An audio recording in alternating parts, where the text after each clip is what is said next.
Hello, and I am Martha Hines with Living the One Light. Today I'm going to be interviewing Lynn Kirkham, who is the founder of Yes, You Can Speak. And my mission is incredibly humbling and beautiful. It is goes along with a vision that I've been given of the world, the earth, Gaia, lighting up with lights, literally actual lights, which is each of us. And it's the sense of the globe with each of us fully alive and awake to all of who we are spiritually, as well as our earth self, right? And what I'm told is that when we fully become this awake being on this planet, it's like we become little acupuncture needles, right? And so what I'm shown is this vision of the earth lighting up with us as conduits of light between all of the cosmos and all of existence and our planet. And so my mission and my commitment is to 100,000% be present for this vision and this mission, and for each of us to come alive in that way. So part of what I'm being asked to do by my spiritual guides is to interview people like Lynn, who also assist us to remember and come into all of who we are as a soul being, and to help us essentially open up to that light that is us. So I wanted to share how Lynn came into my life and what she did for me, because it was pretty amazing, blew me away. And so I met Lynn last June, about 3 months ago, at a retreat for women spiritual entrepreneurs in Marin County, California. And Lynn was there as the guest speaker, workshop leader, to assist us, each of us in that group, to find our voice and to come into sharing our story, our soul story, and our soul purpose in a very clear, aligned, authentic, and big way. And when I first practiced my speech, or attempted to practice it, I stood up and I started to cry. And I couldn't talk. So in 5 minutes, seriously, actually only 5 minutes, Lynn took me from the state of frozen crying to fully, completely embodying myself, my story, and giving my talk to the room and having other people cry in a good way, not in a bad way, in 5 minutes. It was genius, unbelievable. I really was blown away. I could not believe that she had done that. And so I experienced her as being so fully aligned with her own soul purpose, that she just has this magic where she is able to see our magic and then up level us, allow our souls to just jump a couple of levels, or many levels in my case, actually. So yeah, she's kind of a miracle and a gift, and I wanted to let her share herself with any of you who may feel called to connect with her message or her work, because she is wonderful. And thank you, Lynn. Oh, thank you, Martha, for having me. It's an honor. And it was so great to be with you at that retreat and to see how quickly you were able to get out of your head, come back into your heart, and just allow the words to flow, because you were able to connect with that highest part of you and enter that flow state and really get your message across. So I'm really proud of how you accomplished that, and how you were able to speak. And you're doing great things in the world. You're doing amazing things in the world, and you're here to facilitate so much consciousness and awakening. And I just love your metaphor of all of us being acupuncture needles on the earth, and how we, by us coming into our fullest potential, like the reason why we're here, it literally will heal the earth, which is so beautiful. And we're healing each other at the same time. Yeah. So for most of my life, I wasn't able to speak. I was so shy. I was so introverted. The last thing I ever thought I would be doing would be a video interview, for example, or facilitating speaking classes, because my teeth would chatter with 3 people in the room. So getting over that was actually, part of my awakening process.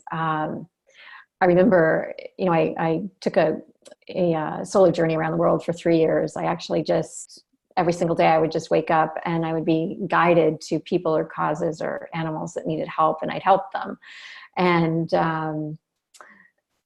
through this 3 years of a journey, I became more and more conscious of who I was and who I wasn't, and what I wanted to be. And I ended up at an orphanage in India where there were 36 girls that I took care of for about 2.5 months. And these girls had no voice. I realized that they had what they needed. They had schooling, they had shelter, they had food, but they had no voice at all. And it was there at that orphanage that I became a stand for voice, and especially for women and girls to find their voice, because it really is our time. And what was interesting is that I had not found mine yet. And 2 weeks after getting back from my trip in India, I was sharing my story with a minister in Marin. And he said, "Oh my gosh, I want you on my stage, and I want you giving the Sunday talk to my 400-person congregation." And, I immediately said, "Oh my goodness, no, thank you. But I certainly cannot do that." And he looked at me like I was crazy. And he said, "Why?" I said, "Well, my teeth chatter. And with 3 people, with 400 people, I'll blank out, or I'll get sick on stage, or something really horrible will happen. So no." And what changed my life in that moment was this man looking me in the eyes and really seeing me the way no one else had ever seen me before, that was already a great speaker and a great leader. And he looked at me and he said, "You're meant to speak. You're meant to be on my stage. And I'll be by your side every step of the way." And when he did that, that light switch went on in me. And because of those girls at the orphanage, I had a bigger reason why this was important. I was doing it for them. I wasn't doing it for me. I was doing it for a much bigger purpose. And so I ended up doing it once I released all the times that I was not good enough. Once I released those core fears or core imprints of traumatic events in my past, little t, big T, times when I just wasn't good enough. Once I let go of that from my nervous system, I was actually able to get on that stage and speak. And it changed my life so much. It felt like a piece to my puzzle had been finally put into place. And I felt taller and stronger. And I was actually able to access a voice that I never was able to access before. And since then, I've worked with over 1,500 people and helped them go from, not having a voice to really having a voice that makes a difference in the world. So it's been quite exciting. It's quite exciting. Well, and amazing. Such a gift to everybody you contact. I know.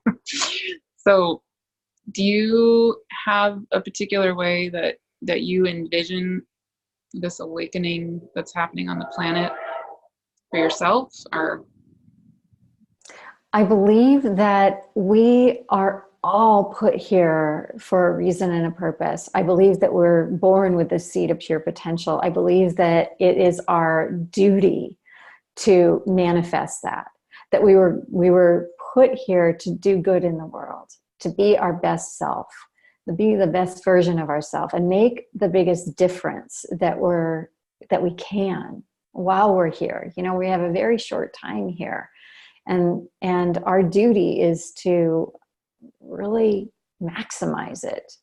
And what I believe is that if we are not able to fully express ourselves, if we are not able to actually show up and speak what needs to be spoken, either, you know, positively or just to change something, you know, it might be negative, but you need to be able to say no, and you need to be able to say yes, and you need to be able to ignite that light that is you inside and allow it through you. And I believe that when we can do that, that we are able to access a deeper version of ourselves, that highest version of ourselves, and actually and become who we're meant to be on this planet.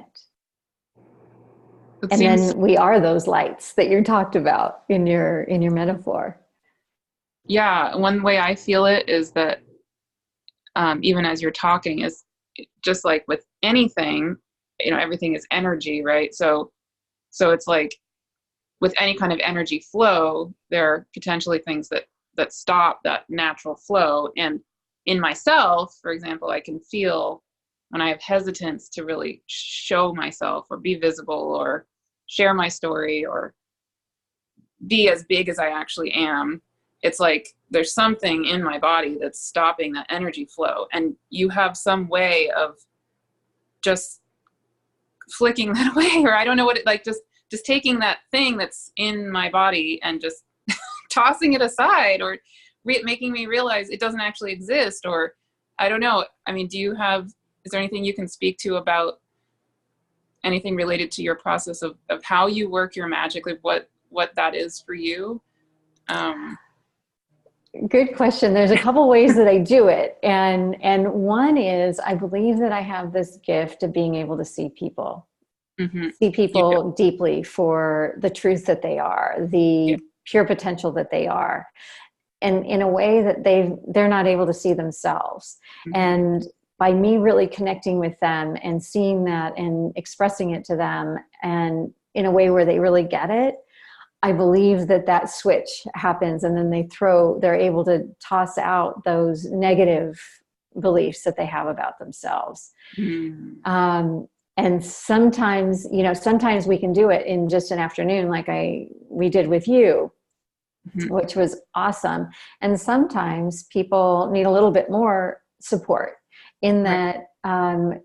And out of that, I've developed a modality that's called the core repatterning technique, where we actually go back in time and identify the top 20 or 25 traumatic or painful moments of their life when they think about these things that happened as they were trying to please their parents and they didn't, or they were bullied in school, or they messed up. Maybe they messed up the line of their play when they were in the first grade, and those kind of things got imprinted into their nervous system. And believe it or not, even though they might have happened when they were 5 years old or 10 years old or 15 years old, they still they get triggered in the present moment when they're either in front of an audience, or they're in front of people who they perceive to be smarter than they are, or authority figures. And then all of a sudden this great idea that they have just gets shut down, or their voice just gets shut down. They aren't able to actually access their genius. And it's because of these past imprints that get triggered in the moment. And then what happens is the cortisol goes up. They're not able to think. That the nerves take over. They might freeze. Their teeth might chatter like mine used to. They might shake. They might sweat. All of these things happen as a result of painful memories of the past. And so what I'm able to do with people is, in usually just 4 really quick sessions, we're able to identify what those 20 or 25 events are, and then literally go into their body, find out where they've stored them, give them authentic voice, and they literally unwind usually in about 10 minutes. Even big, big stuff. Yeah. They unwind. So in your case, we didn't need to do that, but sometimes we need to do that. Right. Yeah. So we've got 2 ways to do it. And with me, we had that group, we had a very specific goal, and I can see how, we could benefit even more from, and different layers in what you're talking about, but the particular goal we had in that moment, you were able to, I don't know, whatever it was you did, it just went boom. That's so awesome. Yeah, typically with my speaker trainings, people with lifelong fear, in between 2 to 4 days, it's gone. They have exactly what they need, the resources inside, after the 2 or 4 days, to feel completely transformed on the inside, so that they can actually show up the way they're meant to. So it's really fast. It's really fast. Amazing. So amazing. And you work with a wide range of types of people, right? I do. I'm in Silicon Valley. So I work with a lot of women entrepreneurs, and I work with a lot of tech people, and a lot of people who have English as their second language too. And they came over from, India or other parts of Asia, and, they're going through a big transformation, just coming over here, and then not feeling like their accent is right, or the way they're presenting themselves is right for this culture. And so I help them to realize that it's not their accent. It's really about who they're being as they're speaking, and that they don't have to pronounce everything perfectly, but that their communication, like 93% of their communication, is how they're saying what they're saying, not what they're saying. And so we work on that 93% so that they don't have to get so caught up on, having English as a second language, for example. And then I work with a lot of shy, introverted types. I was shy and introverted. And so it's perfect for me to work with shy, introverted types, because I get it, and I feel the pain, and I feel like I'm able to feel what they're feeling and help transform it in that moment. Mm-hmm. Yeah. So if somebody were resonating with your message right now, how would you describe how they would know if potentially connecting with you is the right thing for them? I would say just go with your heart. There's a really simple exercise that you can do with your body, just to know. And it could be with me, it could be with you, it could be with, should I order a salad or should I order eggplant parmesan at a restaurant? Mm-hmm. Should I turn left or should I turn right on this street because I'm lost? And it's really just holding your question. So you could just hold, does it make sense to work with Lynn? Hold it in your heart, and then just feel, close your eyes and feel it. Does it feel light or does it feel heavy? So heavy is like, oh, I just got a parking ticket, and you feel like that, bowling ball in your belly, right? That's a no. That's a no. But on the other hand, if you think about something and it feels kind of light or bubbly inside, and it might even be like nervous, your heart might start beating really fast. That's a light. That's light. And that's a yes for your body. And your body is so much more conscious. Our bodies are so much more conscious than our minds are. And we tend to forget that because our mind is so powerful. It's so powerful that it overrides us a lot. So it requires a conscious effort to go inside to get the answers. Yeah. Great. And And in a minute, I would like you to definitely tell us how to get in contact with you. I had one more question I wanted to ask. If you were talking to someone who was in the middle of that kind of painful place or confusing place or difficult place of suddenly realizing, that their soul exists, or that this soul self exists, and they're trying to come into alignment with that part of them, if you could give them some kind of advice or hold them in some way, what would that be for you? I would definitely recommend getting quiet every day.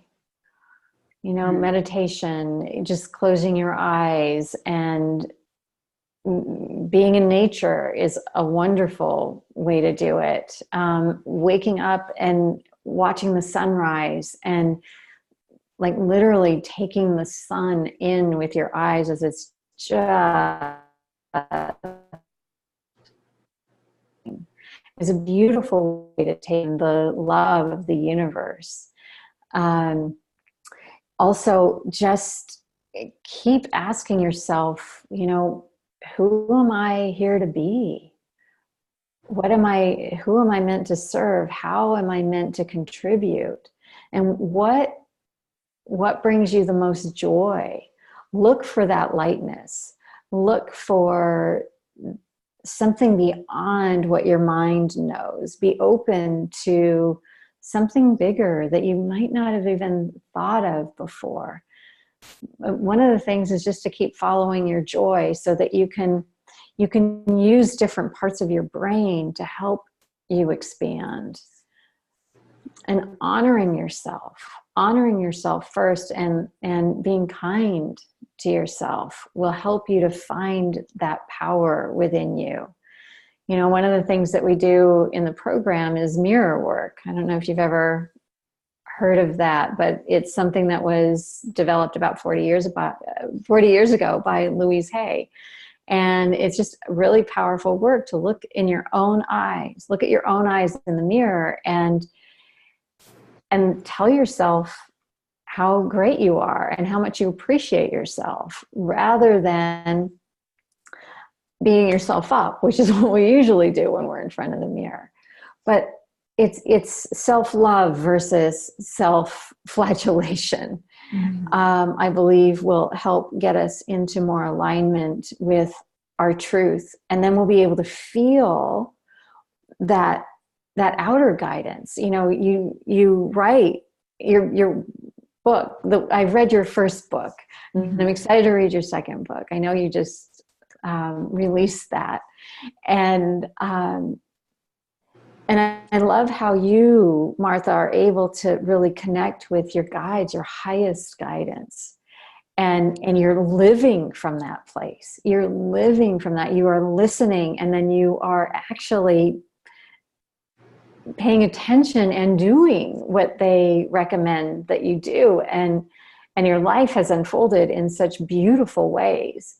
And I believe that we all have our guides. We have them there. We just don't listen. I remember before I went on my journey around the world, I was actually meditating next to my redwood tree in Mill Valley, and I got this very loud voice in my ear. I was asking for guidance, and I really felt like my physical body was about ready to expire because I had worked myself almost to death. Mm-hmm. But I remember getting this megaphone in my ear, and it just said, "Go, pack a bag and go, travel the world, find out why you're here and give back." And it was this very loud male voice. And when I turned around thinking that there would be some huge burly guy behind me and it was just my tree, I realized that I had probably been given whispers for years and years and years, and I had never heard them, or I never got quiet enough to listen because my mind was too busy trying to figure it all out for me. And what you're such a great role model for is to show us that there is another way. And that if we have this sincere desire to know ourselves, to tap into that light that we are, and to become that person that we were actually put on this earth to become, that it will happen if we get quiet and we trust. Yeah. So thank you for being that role model. Oh, thank you. Yeah, a big thing that my guides say repeatedly in the books, and then I've started doing these channeled videos also and meditations, is just be. Just they'll in these meditations they take people up into the cosmos, and in a lot of them we're being held by, like a circle of beings or whoever it is that comes to us, and we're just lying there in the cosmos, and they'll often just say, just be in the stillness and notice, what you see, what you feel, what you hear, what you taste, what you smell. Right. It seems to be kind of their number one priority is just let go of everything and just be. But in my second book, in the Gaia Speaks book, is just interesting. They have the Gaia Speaks book. It takes people through a process of first opening and then clearing and then flowing. So the purpose of the Gaia Speaks book is really for people to identify their soul self and then open on a cellular level to that part of themselves, and then clear everything that's not that, and then allow the divine light to flow through them in their own particular, each of our particular unique way. So the bulk of the book is very practical advice from Gaia on how to open ourselves to our essence, essentially. And one of the chapters is about having a relationship to the sun. So when you were talking about, people connecting with the sun in the morning or that kind of things, everything you said I agreed with, but that just happened to also resonate with that particular part of that book. It's pretty cool. So many ways. So many ways. There's no one right way. Right. And I can't wait to read your book and and just open up more. You have a gift, and I'm glad you're sharing it. Thank you. Is there anything else you'd like to share, or? For anyone who would like a video, I have a video on my website, and it's called 7 Keys to Stop the Jitters and Reclaim Your Voice. And it's very short. It's very practical tools that you can use right away to help you step into your heart and your confidence and your voice before any big meeting or presentation. So you can get that on my website. It's free. And, I work with people all over the world. So if anyone's drawn, I'm here for you. We can always have a conversation, and I can help you over the phone. Right. So people do not need to be living near you. They can do this virtually. They can work with you. Absolutely. Yeah, absolutely. And what is your website? It's yesyoucanspeaknow.com. Yesyoucanspeaknow.com. And what's the best way to contact you? Lynn at yesyoucanspeaknow.com. Okay. Yeah. And I'll put that with the video, all of that. Great. Or my number is 415-819-6461. Feel free to give me a shout. Yeah. Great. Anything else? No, other than thank you. It's been such a pleasure to be with you, Martha. And you're just a blessing in the world, and keep doing what you're doing. Well, same to you. All right. Have a great day. You too.